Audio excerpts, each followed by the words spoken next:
In less than a year, Kentucky's Reed Sheppard has transformed from local high school hero to national breakout star and become arguably the best freshman in men's college basketball. Sheppard, deep three, left side, got it! A cold-blooded three up the right hand of Reed Sheppard. Every time I go out on the court, I try to play as hard as I can. Never let anyone outwork me or be tougher than me. That's unbelievable. You know, you got in the picture, it's two all-stars hyping me up after getting a steal. My teammates, they've given me so much confidence this year. They're just saying, like, you belong, so just go out and just hoop. In the next few minutes, we're going to answer one thing. How good is Reed Sheppard actually, right now, not in a draft room fantasy? We'll start with the ugly beginning. The under 32% shooting, the tiny scoring numbers, the "what's Houston doing" discourse. Then we'll hit the Rio Grande Valley stretch where he detonated for 49 and stacked 30-point games while putting up big scoring and assist numbers. And finally, we'll show what carried back to the NBA: off-ball gravity, faster reads, and the defensive disruption that doesn't show up in highlight tapes. The size problem everyone leads with. So explain this to me.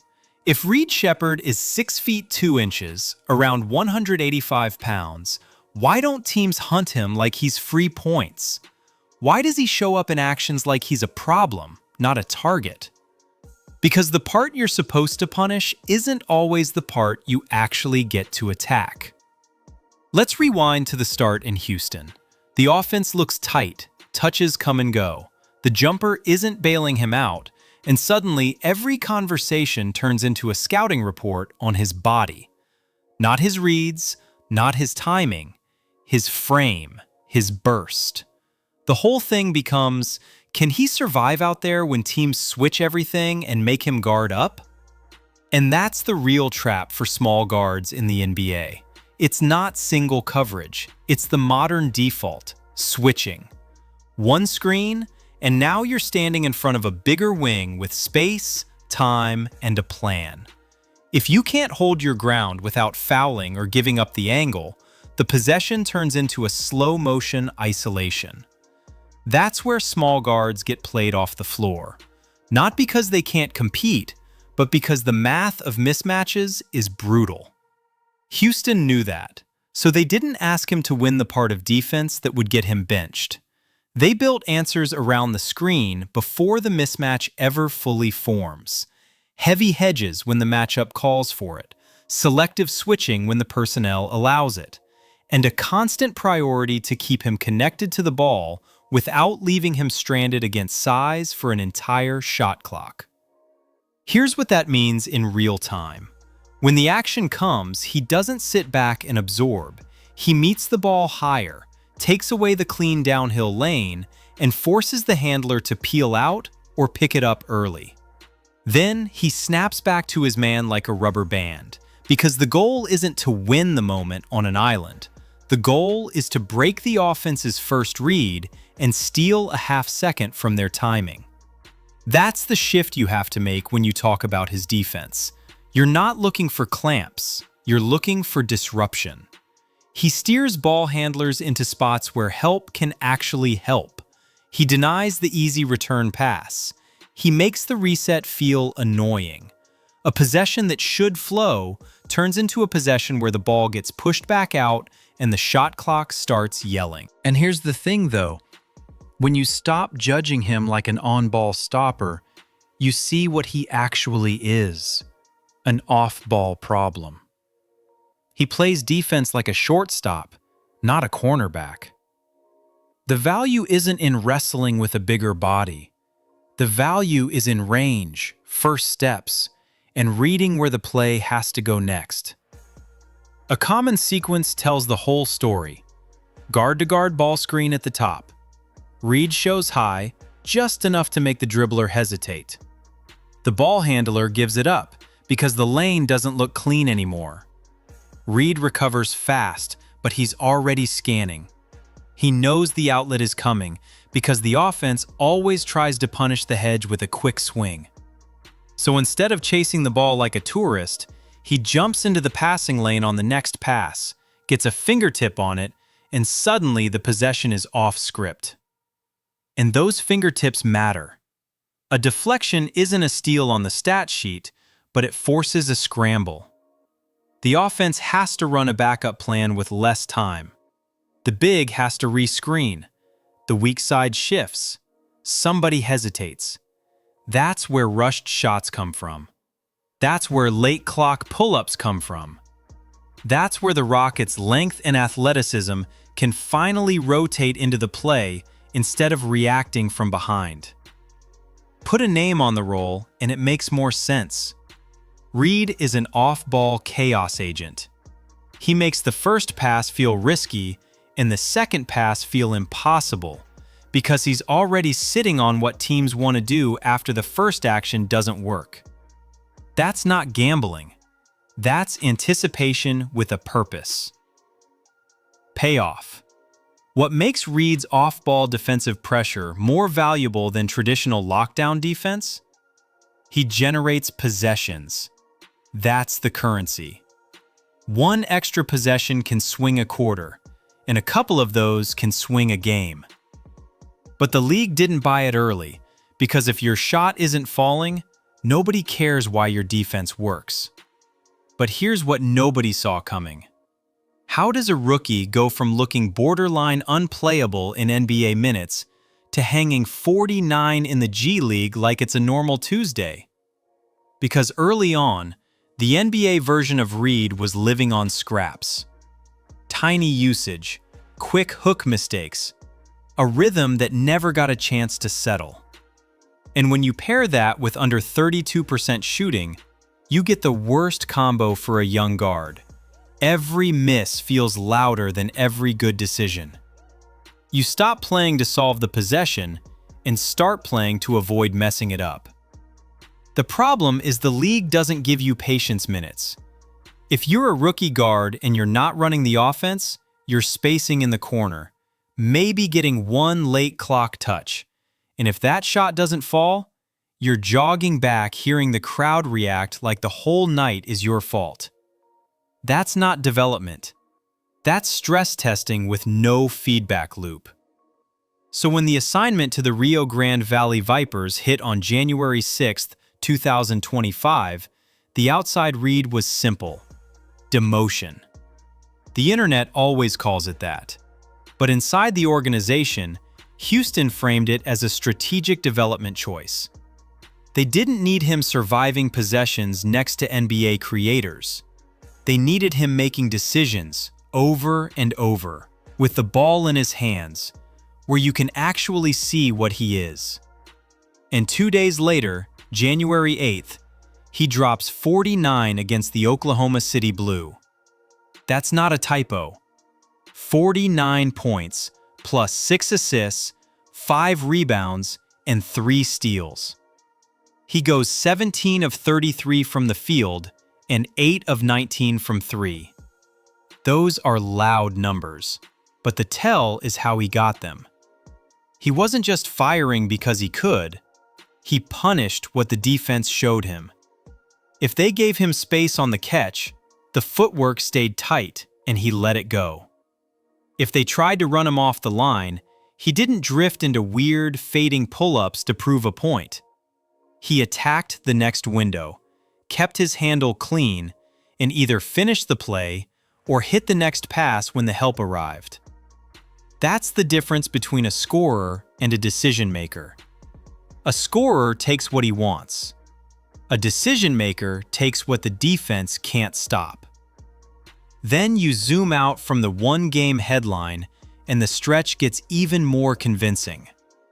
Over that run with the Vipers, he averages around 30.7 points and 7.3 assists, with 4.7 rebounds. The splits stay strong too: 47.0% from the field, 40.5% from 3, and 100.0% at the line. That last part matters because free throws are usually where rhythm shows up first. You can't fake calm at the stripe. Here's the thing though. The biggest improvement wasn't confidence in the way people throw the word around.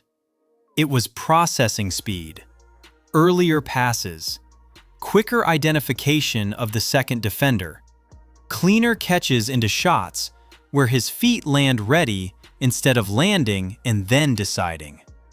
That's how you turn a tight window into a wide-open look without needing elite size or elite burst. And the shot selection tightened up. Less of the drifting into tough pull-ups where the ball comes off your hand like you're negotiating with gravity. More of the simple stuff that wins games. Catch, square, shoot. One dribble relocations. Taking the mid-range only when it's the byproduct of a closeout, not the plan from the start. You also saw the leadership piece show up, which matters more than people admit at this stage.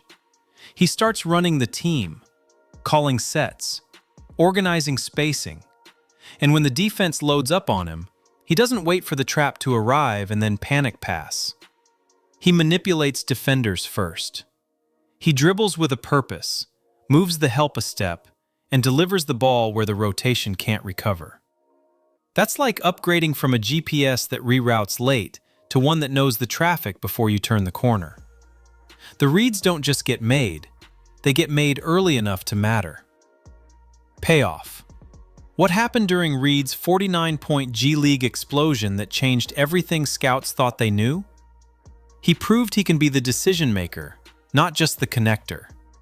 That matters because connectors rely on someone else to start the advantage. Decision-makers create it. So no, that stint wasn't a detour, it was the lab. More reps, more responsibility, more chances to fail and immediately adjust. And when he gets recalled and steps back into NBA minutes, we're not watching the same player, especially on the defensive end, where the numbers start getting loud. So what if Reed Sheppard's best NBA skill right now isn't the jumper at all? What if the real value is that he manufactures extra possessions while rarely being the guy squared up to the ball? Because when you talk about defensive impact for guards, the cleanest indicators aren't highlight stops. You track deflections, steals, and whether those turnovers turn into running starts the other way. That's the stuff that shows up in the scoreboard math, not just in a good effort clip. The tension is obvious. You see 6 feet 2 inches and you assume he's food. You assume teams will screen him to death, force switches, and turn him into the weak link. But the tracking story points somewhere else. He spends possessions living at the edges of passing lanes, showing his hands at the meeting points, and forcing handlers to keep the ball longer than they want. And here's the kicker. In the stretch we're talking about, he posts league-leading or near-top deflections among guards, plus about a 2.4% steal rate, and even a block rate around 1%, which is not normal for a guard his size. That's not one category, that's a profile. Activity plus timing plus enough vertical pop to bother shots from behind. Deflections look small until you understand what they actually do. They don't just interrupt a pass, they interrupt the plan. A team runs an action because it's supposed to flow. Catch, swing, drive, spray, corner 3. A deflection breaks the chain, and now the receiver has to gather, the shooter has to hesitate, and the next screen comes a beat late. That one beat is where NBA possessions die. The ball ends up getting reversed farther from the rim. The handler settles for a late clock bailout, or the big has to flip the angle and re-screen while the defense reloads. Houston's athletes don't need you to stonewall anybody when the clock is bleeding. They need you to force the offense into the part of the possession where everyone gets jumpy. Reed's value comes from how often he pushes teams into that zone. He doesn't play defense like a guy trying to win every rep with strength. He plays it like a guy trying to win the next decision. He shades a pass, then snaps back. He tags a cutter just long enough to make the window feel closed. Then he's gone. And no, he's not just out there gambling. Watch what happens after a deflection attempt or a missed steal. He turns and sprints back. He finds the ball side threat first. He takes away the easy hit-ahead pass that turns a normal rebound into a layup line. That's transition defense that actually counts, because it removes the 2 points everyone assumes you're giving up when you're active. Think about that for a second. A lot of young guards can poke at the ball. Fewer guards can poke, miss, and still be in the right place before the opponent cashes it in. That's discipline. That's conditioning. And that's awareness. This is why the Rockets' fit matters. When you have primary creators and stars handling the heavy lifting, you don't need Reed to dominate touches. You need him to turn defense into a runway, then space the floor on the other end so the court stays wide. If he creates even one extra possession every few minutes, that's an extra shot for the guys you actually run your offense through. It's like adding a few bonus possessions to your wallet every night. You don't notice one, you feel 10. Over a season, it's a real swing in wins, rotations, and who gets to stay on the floor in tight games. The peer comps that make sense live in that lane. Derek White and Dante DiVincenzo types. Not because Reed plays exactly like either one, and not because we're stamping a career path onto a rookie, but because that role has a clear value in the league. Reed's, activity, and flexibility. You can slide them around. You can trust them to be early. You can survive when the game turns into a chess match. Payoff. How did a 6'2" rookie become the league's most statistically disruptive guard without anyone noticing? Because disruption scales.